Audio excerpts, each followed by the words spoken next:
ជាទូទៅគេតែងតែប្រាប់គេតែងតែនិយាយថាយើងត្រូវតែខ្លាំងឪពុកម្ដាយយើងក៏ប្រាប់ដែរកូនត្រូវតែខ្លាំងតែសួរថាត្រូវតែខ្លាំងខ្ញុំធ្វើមិនទើបខ្ញុំខ្លាំងមែនទេ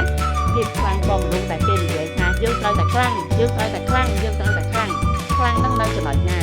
ស្គាល់ពីអារម្មណ៍របស់ខ្លួនឯងតើអារម្មណ៍យើងនេះកំពុងតែស្ថិតនៅអារម្មណ៍អវិជ្ជមានឬមួយក៏អារម្មណ៍វិជ្ជមានពេលដែលបងប្អូនស្គាល់ពីខ្លួនឯងដឹងអំពីខ្លួនឯងមានកោលដៅណាដែលយើងត្រូវអត់ដល់ទេមានតែយើងបោះបង់ទេដែលយើងត្រូវមិនដល់អញ្ចឹងឲ្យខ្លួនឯងព្យាយាមតស៊ូអត់ធ្មត់ហើយច្បាស់លាស់ជាមួយនឹងការងាររបស់ខ្លួនឯងបងប្អូនទាំងការងារស្រួលឬមួយក៏ពិបាកមែនទេពេលដែលយើងអនុញ្ញាតឲ្យខ្លួនឯងបរៀនដោយសារអីដោយសារតែការចង់មែនអត់បើបងប្អូនមានអារម្មណ៍ថាមិនចង់ណាបងប្អូនមិនអាចបរោពីបានទេចិត្តពិតទៅលើផ្លូវជីវិតរបស់យើងណាមានរឿងណាដែលឲ្យយើងនឹងចង់រហូតទេមានរឿងតែយើងមិនចង់ជាច្រើនតែបង្ខំចិត្តត្រង់តែធ្វើ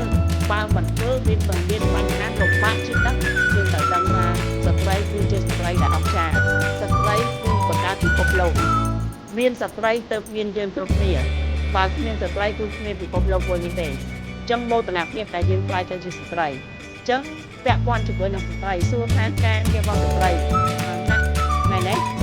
ថ្ងៃការងារស្ត្រីគឺច្រើនណាស់គឺធ្វើបានគ្រប់យ៉ាងចង់តែតួជាប្រុសក៏បានចង់តែតួជាស្រីក៏បានចង់ធ្វើកូនក្មេងក៏បានចង់ធ្វើមនុស្សចាស់ក៏បានធ្វើបានគ្រប់យ៉ាង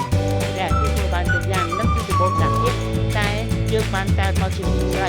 ចឹងពាក់ព័ន្ធជាមួយនឹងចំណុចហ្នឹងអ្វីដែលសំខាន់បំផុតគឺបងប្អូនត្រូវតែកំណត់ជាមួយនឹងជំនាញសាឡនបងប្អូនដឹងហើយអាចមកគួងសក់ទៀតពណ៌ហើយឡាយត្រង់គួងជួយចាស់គឺក៏ណាច្រើនមែនតើបើនិយាយអំពីបើគិតជាសាច់លុយ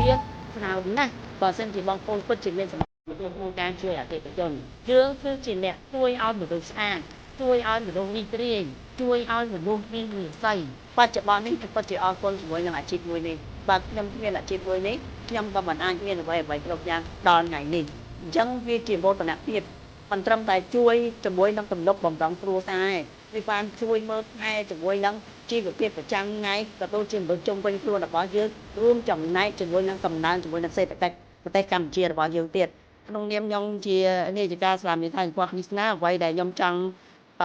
ផ្ដល់សារចុងក្រោយគឺមានតែឲ្យបងប្អូនទាំងអស់គ្នាបង្កើនចំណេះបង្កើនជំនាញបង្កើនចំណូលទើបយើងទទួលបានជាមួយនឹងជីវិតមួយដែល